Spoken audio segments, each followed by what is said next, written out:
kosalela mbabola foyer amélioré, ezali kolamba na bopeto bonso. Ezali kolamba mpe kobatela nkita ya zamba. Ezali kolamba mpe kosalela makala moke. Ezali kolamba mpe kokima makonoma mpema na makonoma emabebisaka miso na milinga. Ezali kolamba mpe kotonga bomoto bolenda.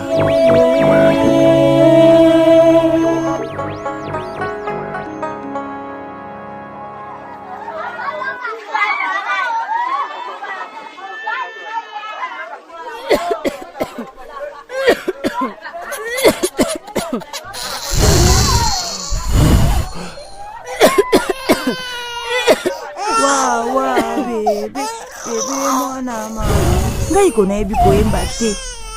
Oh, ngai oyo nakosuka boni. Milinga.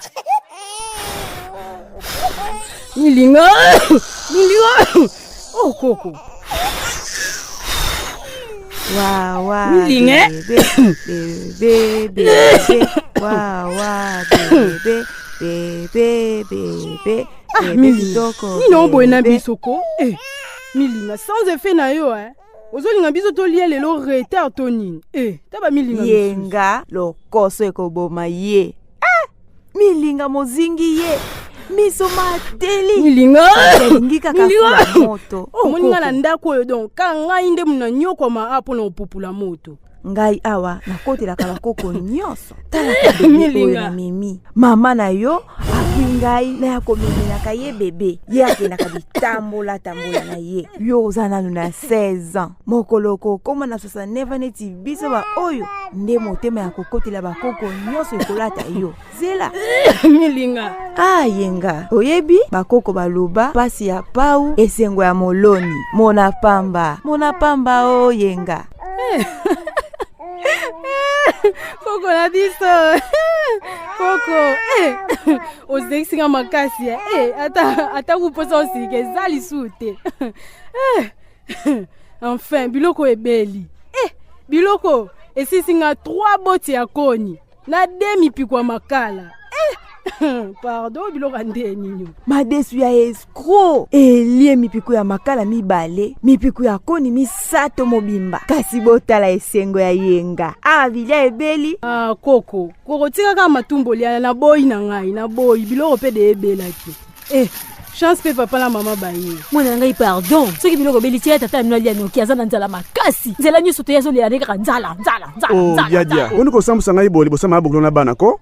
Me chéri ka musa ngai ko sambusa nini ngweza wana. Tata bokilo. Ko sambwa nini za wana? Nzala iza posa moko normal. Dia. Nini biloba loba boye. Yo yebi teke mutu soki auti na maladi. Ameli bakisi ndenge bokilo lutulu amelaki efongolaka ye libumu po bakisi na libumu epoli. Pe akomaka kuyoka banzala suka te. Bokilo lutulu soni ata moko te ezali wana. Kutu biso to sepeli. Mikolo elekaki tango belaki awa. Si biso nyonso awa tokomaki kosambela, kobondela tata nzambe pomela ata mai ya pamba. Yenga Koko. Yenga oso umela na biloko. Ngai awa nasina teli tata na yo mesa. Na tie na mai ya kosokola maboko. Tala kutu maboko na ye kauki. Yango yo Koko, yango na ye nango. Bon appétit papa. Bon appétit bokilo. Merci.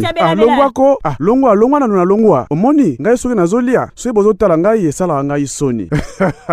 Bon, siko na mona lia nanu, po nzalo enyokoli ngai esila. Dia. Nini? Madesu to mabende. Bokilo. Dia simba ye. Etalinga sanza.